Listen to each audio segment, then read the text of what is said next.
ഒരു ചെക്കനെ കുറിച്ചിട്ട് അവൻ്റെ ചെങ്സ് പറയാ, സുഹൃത്തുക്കൾ പറയാ, നമ്മളെ ഷെഫീക്ക് എന്ത് പിക്നിക്ക് ടൂറ്, എന്ത് വൈബ്, എന്ത് പറഞ്ഞാലും അവൻ്റെ ഉമ്മ വിളിച്ചാനും അവൻ വേറെ ഭർത്താനും ഒറ്റപ്പോക്കാൻ.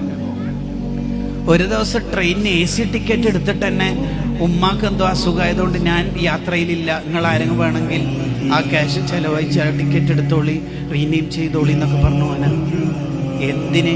ഓനും ഉമ്മാക്ക് അസുഖമായപ്പോൾ അല്ലേ ഗൾഫിൽ നിന്ന് അർജന്റ് പോയ ഉടനെ തിരിച്ചു വന്നത്. അങ്ങനത്തെ ഒരു മോനായാൽ, ഉമ്മ ജീവനായാൽ, ഉപ്പ ജീവനായാൽ, പെങ്ങന്മാര് ജീവനായാൽ, അഞ്ചന്മാര് ജീവനായാൽ അത് മതി മോനെ, അത് മതി.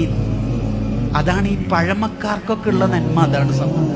അവർക്ക് ഈ പറഞ്ഞ പോലെ ഓൺലൈൻ മജ്‌ലിസിൽ ഇരുന്നിട്ടുള്ള കോടിക്കണക്കിന് ചൊല്ലിത്തീർക്കലും അതൊന്നും അവർക്കില്ല. പക്ഷെ അവർ ജീവന്റെ ജീവനായി പെങ്ങളെ കണ്ടിട്ടുണ്ട്, അനുജനെ കണ്ടിട്ടുണ്ട്, ഏട്ടനനിയന്മാര്. അത്രയും സ്നേഹമസൃണമായ ജീവിതമാണ്. വസിലുൽ അർഹാം, വസിലുൽ അർഹാം.